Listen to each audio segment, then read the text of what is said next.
What's up, y'all? This is Brave, and I'm back with another review of The Chi. This is Season 7, Episode 2, and the episode is titled The Fallout. Y'all, let's go ahead and get right into it, because, baby, when I tell you they are getting rid of characters left and right on this motherfucker, they are getting rid of people. But let's go ahead and get into it.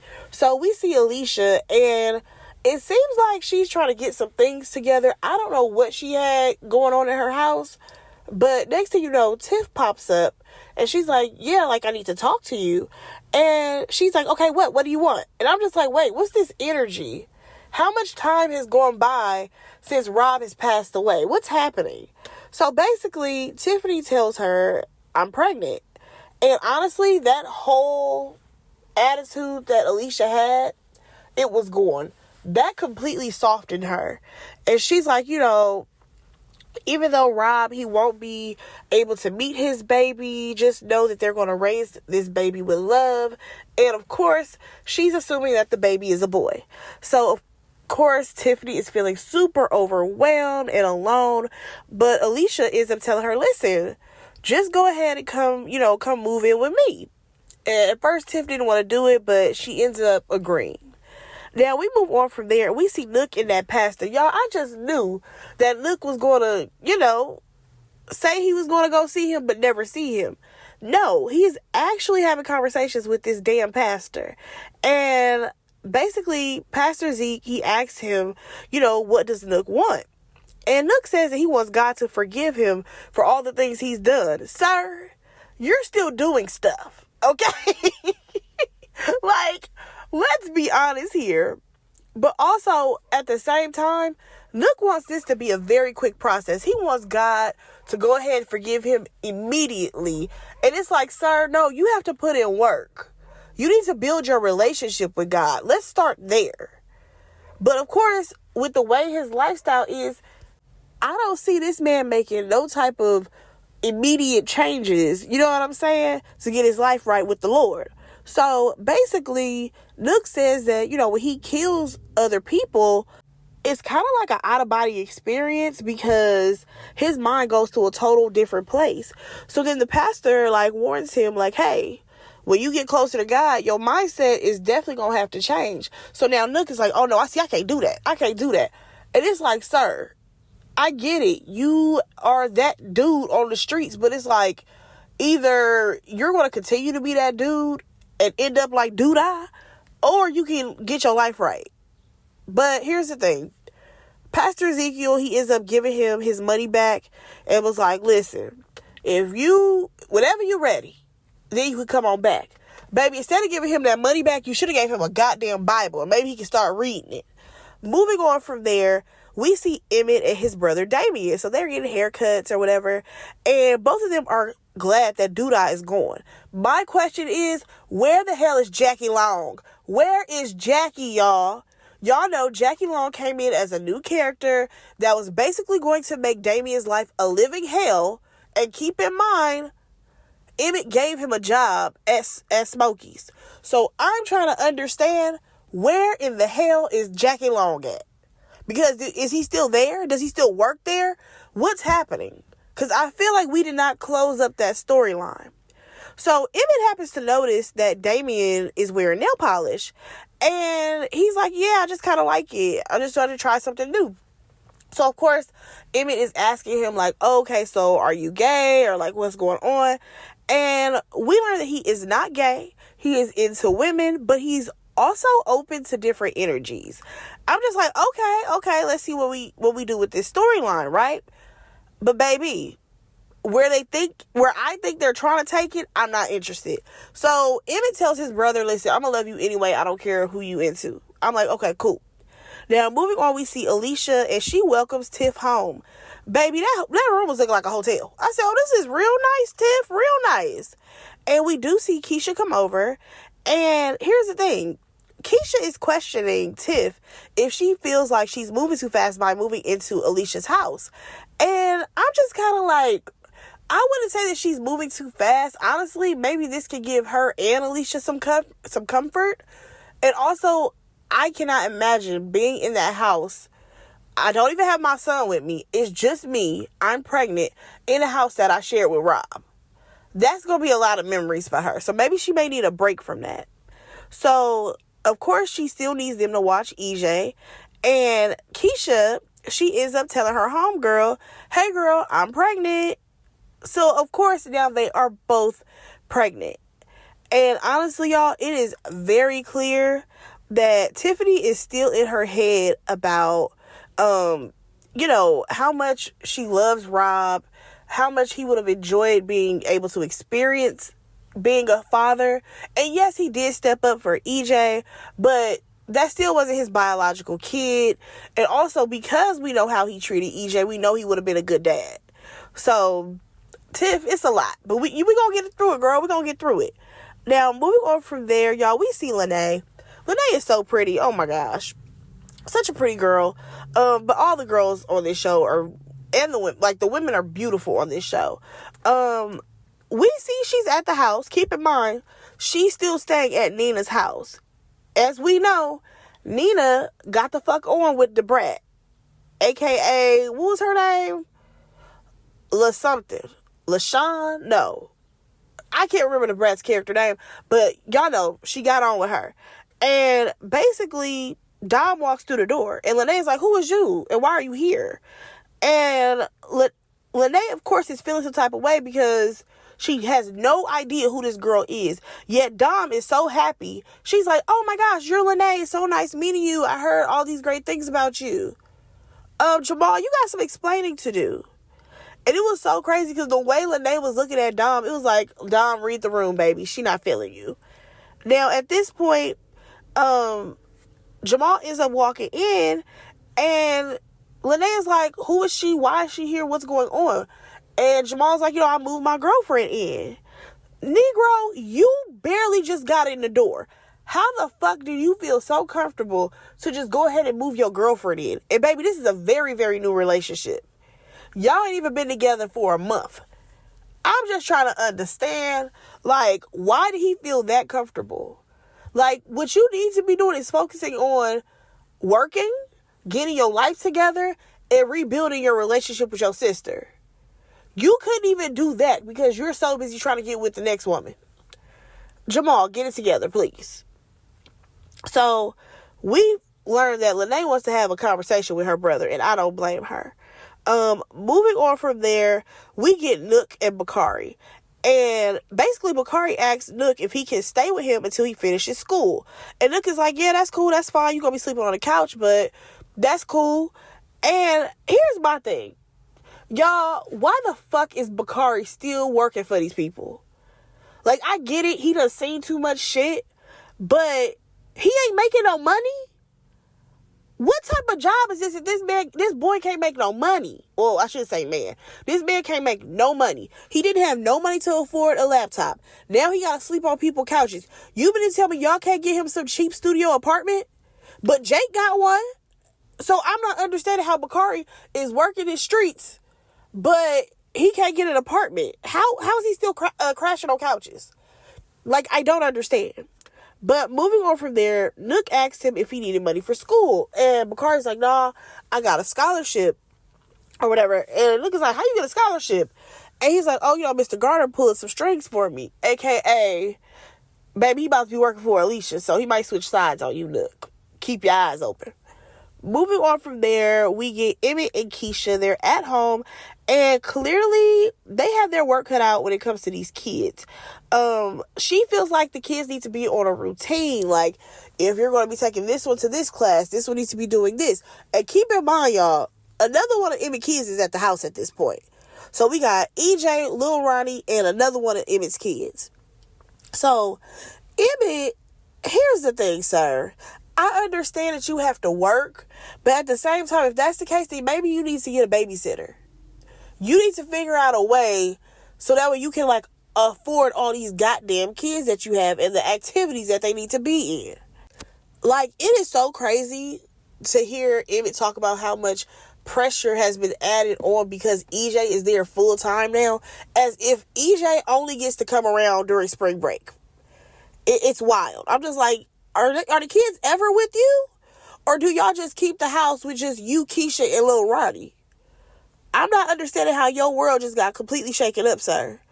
So Keisha ends up telling him that, Tiff is pregnant, and he's completely shocked by this. And also it made me think, like, did you think that you were the only person that was going to have a child with her? Like, what's this energy, Emmett? Y'all, we slip and slide our way on over to Jake. And baby, he's laid up with some new girl. And the new girl sees that the first lady texts him. Keep in mind, he has her name saved as First Lady, right? He's trying to tell this girl, you need to mind your business. Because she started to ask all these questions. And here's the thing, y'all. The way Jake treats women is wild. Like, if I want to be completely honest, considering Trig supposedly did such a great job on raising Jake, baby, this was your downfall right here. Because I'm sorry.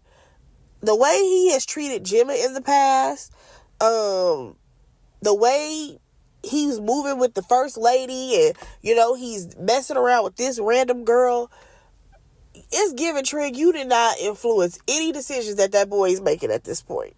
Just saying. That young man gonna do whatever he want to do. Also, his face is still jacked up. And I'm just like, baby, you are so lucky that any girl is even giving you any action with your face looking like that. And was Miss Mama very clingy? Absolutely. But sir, I didn't like the way you was talking to her. Moving on from there, we see Lene and Jamal. They have a conversation, and basically she tells him he needs to run things by her. Of course, he doesn't feel like he needs to do that. But at the same time, he wants her to go ahead and give Dom a chance. Okay, I'm going to go ahead and wrap them up. We do see another scene with them. And Dom has cooked dinner for everybody. And because the food was good, Lene liked her. Moving on. Alicia. She is in the kitchen. She is sipping on some beet juice. And here comes Shad like, girl, why you drinking that? And she tells him, oh, it's good for the baby. Y'all, why that man gonna ask her, you pregnant? Nigga, stop playing. Miss Mamas is very, very, very well past the age of a woman who can have a baby. Stop playing in our face right now. Please. Please stop playing. So she ends up telling him that Tiff is pregnant and that she's living with them now. So Tiffany walks in and, Alicia, she's telling her how, you got to eat healthy. You got to do this, that, another because you're carrying, our family legacy. And here's the thing. Tiff has been pregnant before and she could very well take care of herself. And also, Alicia, I need for you to stop saying that this baby is going to be a boy because it could very well be a little girl. Okay? Relax a little bit. So here's the thing. Y'all know Bianca said she wanted out of the lounge. So, since she's out, Tiff is now in. So, now she's giving Tiffany the cigar lounge as well as the barbershop. And what's crazy about this, at least for me, is that I'm like, so you couldn't do that for your son? Baby, you knew Rob was different the whole time. You could have had him run the barbershop and the cigar lounge. But now you want to give it to Tiff? Okay, cool. I love it for Tiff. But I'm just saying, like, ma'am, you could have given that to your son easily. So, Alicia says that, I understand that you're pregnant, but baby, you got to get things moving because we got to get some things in place. I'm like, okay, let the girl rest a little bit, but also at the same time, maybe this could be a good distraction for Tiff, you know what I mean? So that way her mind isn't always on what happens to Rob. Moving on from there, we see Emmett. He's at work. His kids are running amok all around the goddamn restaurant and all up in the kitchen. I'm just like, first of all, this is a horrible idea to have your kids running around a goddamn kitchen. Y'all, and what happens? Something happens to EJ. So now you gotta take the baby to the ER. And I'm just like, hasn't this baby seen enough hospitals? Like, this is a lot. Okay? So, after that, we jump on over to Shad and Bakari. What was so weird was that Bakari looked like he was basically working security for Alicia. And I said, now how the fuck is this going to work? Like, you already doing your street shit with Nook. You're also supposedly enrolling in school. When are you gonna have time to be working for Alicia? Like, I'm trying to make this make sense. Now, Bakari, he ends up questioning Shad, like, yo, why you didn't tell me that y'all was going to kill Zay? And, of course, he's feeling away because he's like, I'm the one who told y'all where this man was. But Shad, like, listen, that wasn't your business, and it ain't your place to even know what was going on. Now, before things can get into an even more, like, heated exchange, Alicia walks up, and she sees Bakari, and she's like, oh, my gosh, did you bring the manuscript? And, of course, he gave it to her, and she's like, oh, I can't wait to read your book and all this stuff. And I'm just kind of like, well, now, wait a damn minute. Why do you need to read his book? You already said you was going to give him the scholarship so that the boy could go to school. This is getting real interesting and messy, baby. When I tell y'all Bakari done bit off way more than he can fucking chew, ooh-wee, this shit gonna come back on him. Because he was a part of dropping that goddamn body off. I'm just saying. So, moving on from there, we see that baby Ronnie done broke a damn bone, okay? Now, Keisha is like, why'd you let the kids run around like that? And Nook is questioning if his son is even safe with Emmett. Of course, now him and Emmett are feeling some type of way about each other. They get into each other's faces. And it's just like, y'all, listen. This is not the time or the place. But also at the same time, Emmett. Come on now. You need to be more responsible than letting those kids run around that goddamn restaurant. You couldn't drop them off with Jada or Darnell. What the hell they doing? Like, I feel like there should have been somebody to step up and step in to watch those kids. Moving on from there, we have Bakari. He is at, what's the name of his restaurant? He is at Smokey's. I was about to call it Sonny's. And that was the former owner. So he is at Smokey's. And this is where he meets Damien because Damien is working the register, right? And he notices the nail polish. But Bakari's like, I don't know. I ain't about to judge you, whatever. That's good for you over there. And here's the thing. Damien notices that Bakari has a blunt behind his ear. And he's like, oh, you shouldn't even be smoking. That's bad for your lungs. Really, you should be doing edibles instead. So Bakari's like, nah, I had some bad experiences. I don't really rock with those like that. So Damien's like, no, I can find you some good ones or whatever. Bakari's like, okay, cool, bet.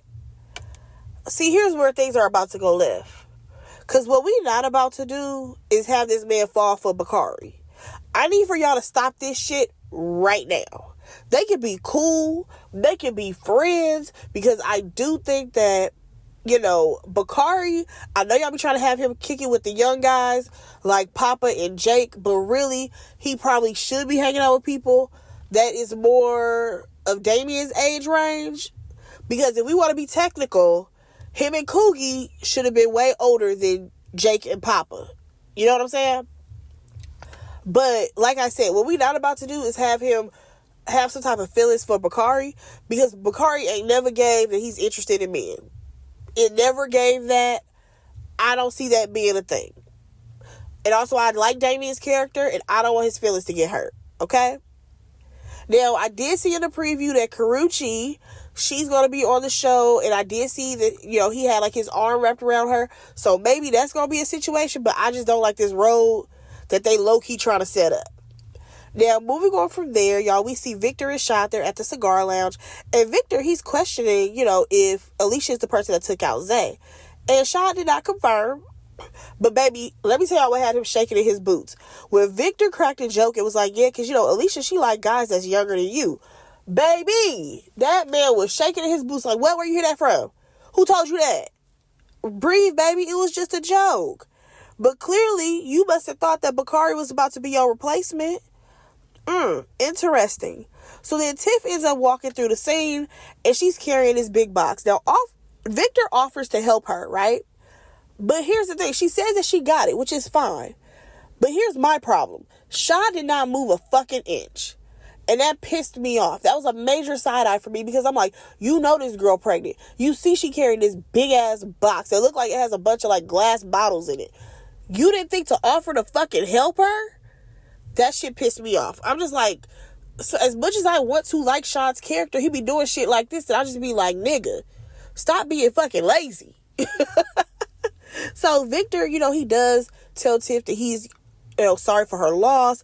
And then, he tells her, you don't have to be strong for me. And I'm just like, nigga, what's going on? Scoot back a little bit. Because I don't know. The way he been looking at her and how he was telling her, like, if you need anything, I got you.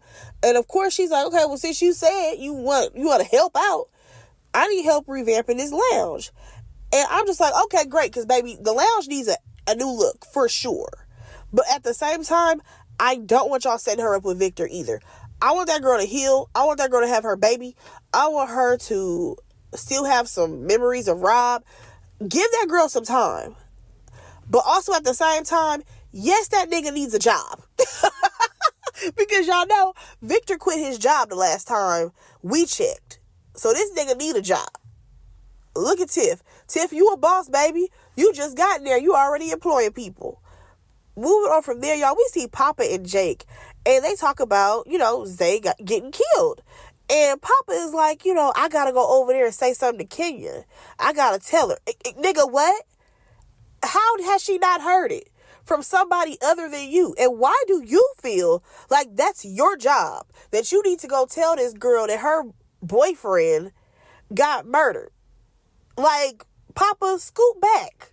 That's not your girl. You and Kenya ain't even really friends like that. I'm pretty sure somebody on the streets will tell her. Like, I get it. It's a delicate situation. But, like, sometimes I just feel like they don't have nothing to do with Papa's character. So this is what we got. Now, moving on from there, Jake says that he's happy that Zay is dead. Because, of course, he just got into it with this boy. And Papa's like, no, don't say that because he's one of God's children. But here's the thing. Jake hits him with a rebuttal. And he's like, but let's be so serious. Zay would have taken both of us out if it came down to it. And baby, he is absolutely right because Zay was very ruthless. Let's not forget, wasn't it Zay who killed Papa Daddy? Or was that Nook? I can't remember. But Zay has killed a lot of people from what I can recall, okay? Now, moving on from there, here's the crazy part. Both dudes get an alert on their phone. And that same clingy girl that Jake was messing around with, baby, she decided to go ahead and put the situation on blast with the pastor's wife, Tatiana. Y'all, she was on there. She went live and she's like, listen, there's a certain pastor's wife who is messing around with Jake. And, it's giving that she's grooming him. The crazy part is that Jake is over here laughing about it. And, of course, everybody in the comments is dragging Tatiana. Now, moving on from there, we do see a quick glimpse of Victor. He's helping Tiffany, out at the lounge. And honestly, again, I feel like he be looking at her a little bit too long. I'm like, what are we trying to set up here? Y'all, the man just died. Please stop. Like, it's giving a little weird because I get that energy from him as well as somebody else, and I'm going to get there. So we jump on over to Nook and Emmett. So they both are like saying that, they're going through a lot right now. So that's why they both reacted the way they did towards each other. And, Emmett ends up asking him if he's ever felt that, he's moved on from a relationship and that something happened and then you realize that you will never be able to be with that person again. Now, of course, he's talking about Tiff. And baby, Nook can absolutely relate because he feels that way about Keisha, okay?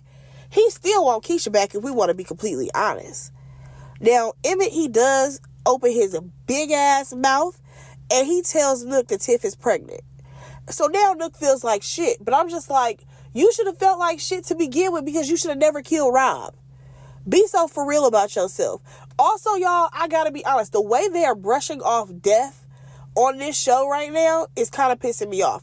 Ain't nobody said that these niggas is dying. That's a bit crazy. Like, we literally went through about 4 or 5 people dying in technically a short span of time. I'm just like, yo, what are we doing here? So, the pastor, we see him, he is going off on his wife, Tatiana, because he feels like she is ruining all that he's worked for, aka taking all the people's money. So here comes Charles, y'all, aka Rotimi. So he tells him that, you need to stand by your wife right now. And at first he says no. And Charles is like, no, like, y'all need to rise above all of this. And then the pastor is like, okay, so what am I supposed to do? Like, just preach like there's nothing going on? Oh, baby, why you even say that? Because Charles has said, no, baby, let me go up there and preach. Y'all, pastor about to lose it all. Ezekiel is about to lose it all. Unless it's a plot twist where he asks Nook to take Charles out, because baby Charles is coming for his spot. For real. Next thing, y'all, we see this quick scene of Jada and Darnell, and basically he's getting ready to go out to the men's meeting, and it gives her the idea to start a women's group. And I'm like, oh, okay, cool. In the meantime, though, I did crack up when she was calling out the fact that, Shad's life is really a mess. Like, it no matter how y'all try to shape it, he ain't paying no bills over there. He ain't really got a job. He only got one because Alicia gave him something to do. Like, yeah, that man's life is a mess. But like I said, I do like this idea for Jada. Now, we see Papa, right? He is talking to Kenya, and she's over here boo-hoo crying. Now, they both feel like they're surrounded by death, of course, because like I said, there's been so much death happen in this goddamn show, and she feels like she wants to leave the city. Well, baby, hopefully you can catch a ride with Fatima. Bye, girl. Like I said, they're getting rid of these characters. Fatima's one. Here goes Kenya. Now we have, also let's not forget that we got rid of Nina last season, and Bianca is going as well. So yeah, we got Fatima, Kenya, Nina, and who else did I just say? Bianca. Baby, we already have 4. Okay, we getting these girlies out left and right. You hear me? Not to mention, we also killed off Duda, we killed off Rob, and we killed off Zay. Y'all, the cast is shrinking. But nonetheless, y'all, Emmett and Keisha, they end up apologizing to each other. He's even more stressed out than before what he was. And, he does reassure her, though, that she made the right decision by saying that EJ can stay with them. Honestly, this was a sweet moment. And one thing that I will say, I do appreciate the way that the writers are able to write the growth of Keisha and Emmett. Because, baby, we have seen some ups and downs with them. And their relationship has grown beautifully. Like, really beautifully. Now, we got to get on over to Pastor Zeke and Charles, y'all. Because Charles, he feels like, with everything that's happening right now, I'm just so glad that I was here so I can lift you up. Sir, you're putting it on thick. Okay, you really are. And at this point, he even tries to tell Zeke, like, oh, you and your wife, y'all should take a trip or something. But here's the thing. Pastor Zeke is like, nah, buddy. I'm good on that. We gonna stay right here. Again, Charles wants that damn spot bad, okay? He is coming for it. Like, low-key is giving me a little Greenleaf tease. Y'all remember the show Greenleaf? Oh, if I could go back and rewatch that review, that show. My God. Moving on, y'all, we see Tiff and Alicia talk. And Tiff basically tells Alicia that, she hired Victor to help manage the lounge. And Alicia's like, girl, you've been there for a day, and you already sharing it with a man? Baby, Alicia, I get it. I understand where you're coming from, because it's like, girl, you couldn't hire Keisha? What Keisha doing? You couldn't hire somebody else? But, it is what it is. So, Tiff says that, she needed the help, and Alicia is not always around, which is very true, because, baby, Alicia is busy. And because, she's grown, she wants to be able to make her own decisions, and she wants Alicia to trust that she can make good decisions. But Alicia's like, okay, I can trust you, but also you can learn a lot from me. And I'm just like, okay, I really like this setup where Tiff is going to be able to learn a lot from Alicia, because Alicia has been through a lot, but I feel like when it comes to like her business affairs, her shit's in order, unlike most of the people on this cast. Moving on from there, y'all, we see Jim and Daddy. We see Jim and Daddy and his girlfriend, y'all. And basically, she tells him, I cannot remember her name right now, but she told this man that she wants to have a baby. And she would rather have a baby without him than to be childless with him. Baby, that's a word right there. That is a word. And at this point, she really wants to experience being a mom. And here's the thing. Baby, this is woman number 5, y'all. Number 5. Here's the thing. How about you, Kenya, and Fatima? Baby, y'all can find y'all way to a whole nother city. That's a whole nother show right there, y'all. I'm just like, okay, so is she getting off the show as well? I'm not sure if she's going to go off the show. Just because later on we see her at the sister circle. But we gonna see, because it sounds like she could go as well. Here's my thing. Do y'all think they're going to give Marcus somebody else to date? I'm wondering. Because the only other option for him to date somebody is Tracy. And I mean, hey, yes, she may have dated his friend Duda, but Duda wasn't always a friend of that man. And, you know, at one point I thought that Tracy was going to mess around with Jamal. But I guess because we already had an age gap relationship with Alicia and Shad, we couldn't do that. But I wouldn't mind seeing, you know, Marcus and Tracy get together. What y'all think about that? Moving on, y'all, we see Jake. He meets up with Tatiana, and he apologized to her. You know, he comes clean that the girl that he was messing with is the one who, you know, saw the text from her. And basically, she told him to delete her number and leave her alone. They said their goodbyes, but the way he was lingering on a little bit, it was given this is not going to be the last of them, unfortunately. Now, this next scene, y'all, pissed me off, okay? Because we actually saw Shad, right? And basically, he has the audacity to ask Alicia, so how long is Tiff going to be staying here? And Alicia is like, well, she's having my grandchild, and she can stay here as long as she likes. My thing is, nigga, what is your problem? Because you barely are staying here, okay? And the only reason why you here is because you her man. But you don't pay no fucking bills up in this motherfucker. You're living in a mansion. There's absolutely enough space for, you know, her and technically for her to bring EJ there as well.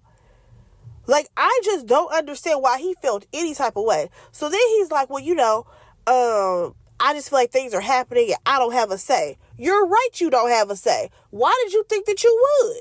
Like, all because you put on her ex-husband leather jacket, baby, that does not mean that you about to start running shit up over here. Shad, scoot back.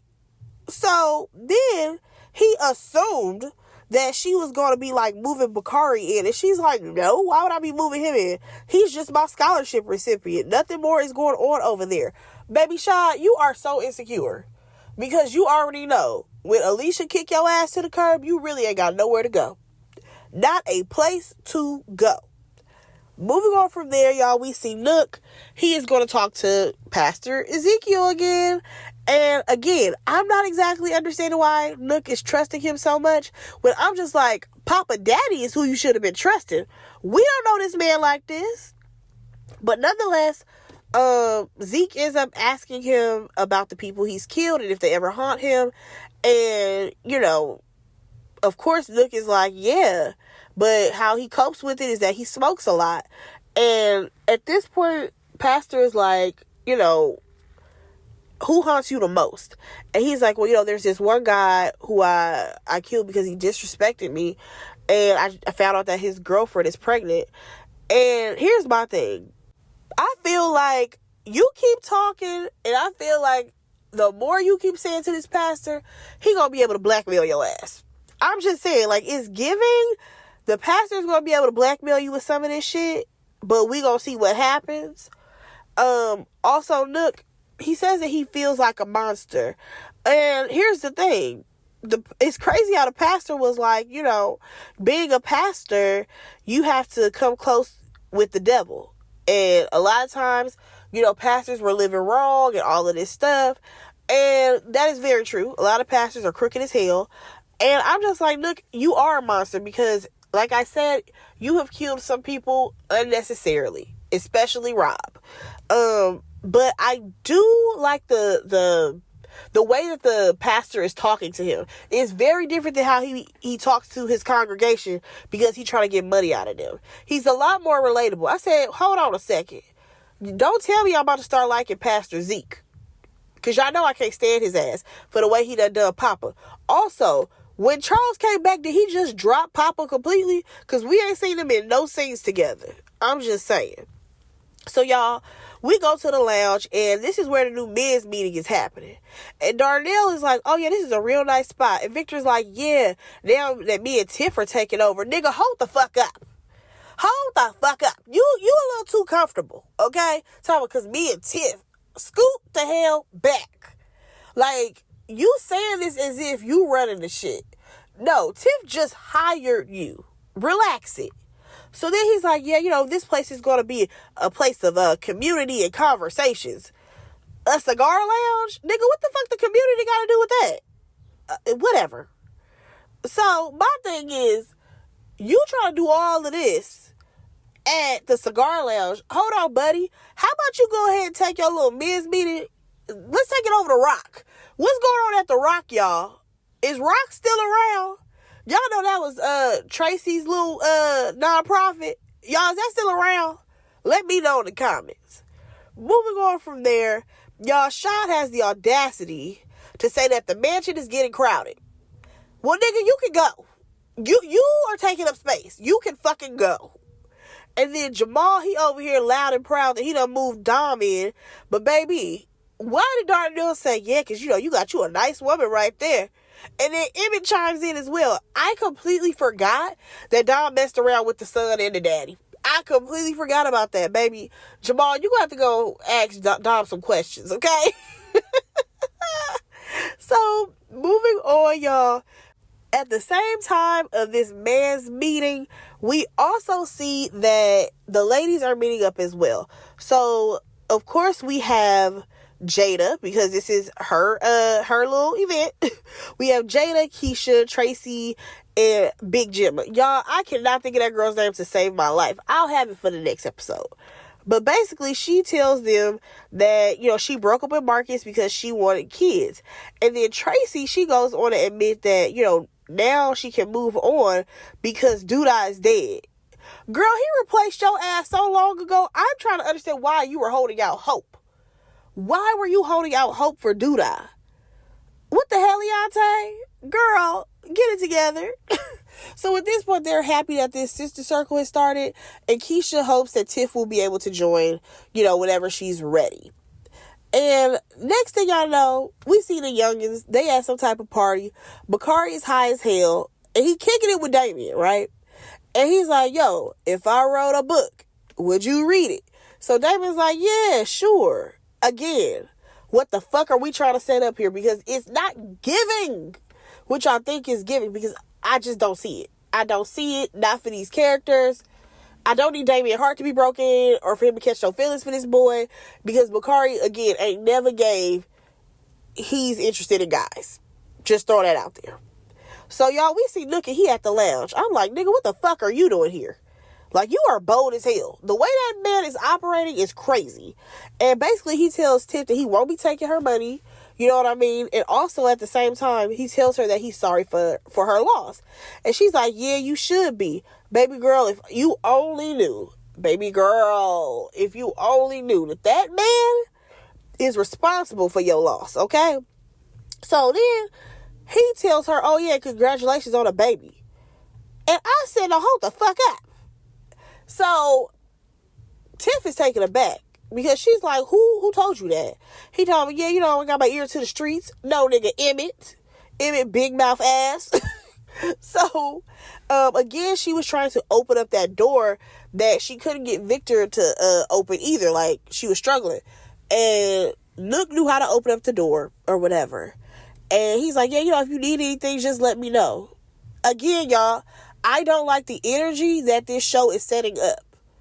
Like, I don't need her to start trusting Nook crazy ass, because he is the one who took out Rob. Also, I don't like this energy surrounding her and Victor, because I don't think she needs to give Victor a shot either. Hell, last time I checked, Victor was only interested in trans women. Leave Tiff out of it. Like, it's like they're trying to set up the possibility of Tiff, having a relationship with Nook or Victor. And we don't want any parts of that. I'm just saying, I don't want any fucking parts of that. So, moving on from there, y'all, we see Kenya. She go talk to her daddy. And I kind of forgot that Pastor Zeke was her dad. But nonetheless, she tells him, I'm going to leave Chicago. I'm going to go live with Grandma in Arkansas. And, she getting older, so let me go ahead and go help her out. I said, all right, cool. Y'all, number 6 on the list. I'm telling y'all. Well, maybe she number 5, because I don't know if Marcus' girlfriend or ex-girlfriend is getting off the show, but Kenya is another one. Bye-bye. Sayonara. You're out of here. Tiff, we do see her confront Keisha and Emmett because she like, why are y'all telling people that I'm pregnant? And Keisha's like, I only told Emmett. Oh, Emmett. He's like, oh, you know, I told Nook. Yeah, nigga, why the fuck you do that? So Tiff is pissed off about it.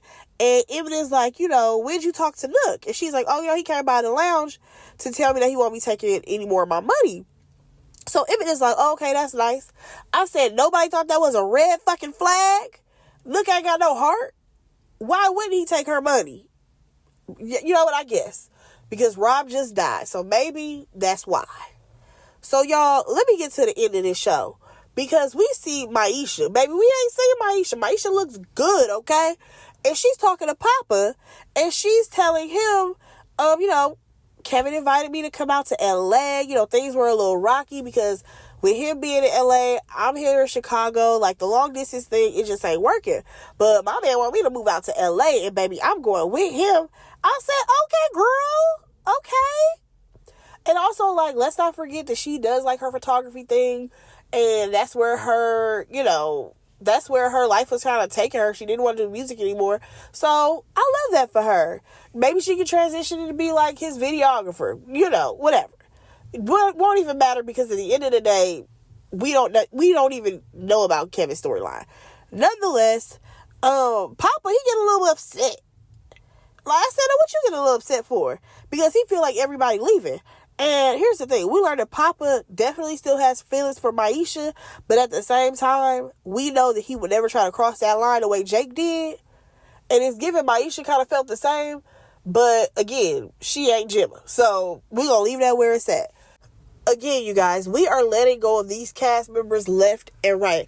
And honestly, there are some people that I feel like it's cool to let them go because they didn't really have big storylines anymore. But it is also sad because some of these characters we really did grow to like. For example, I really love Maisha. I thought they were going to do more of her character, but they didn't, unfortunately.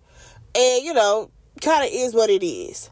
Moving on from there, y'all, we are at the last scene and we get to the church, y'all. Charles is up there preaching and baby, the church is loving it. Oh, and keep in mind, Zeke is sitting up there watching the whole thing. And baby, I'm like, listen, you got to feel that heat that man is about to take your spot. And what's crazy is that Nook is in the audience getting the word. I said, ooh, Nook, you trying to find Jesus, and Zeke, you about to lose your job as a pastor. Baby, it's getting interesting. Y'all let me know what y'all thought about this episode, though. Go ahead and like, comment, and subscribe to my channel. I have so much dope stuff planned. Y'all just ain't gonna be ready for the summer. But go ahead and like, comment, subscribe. Let me know what y'all thought about this episode, and I will talk to y'all in my next review. Bye, guys.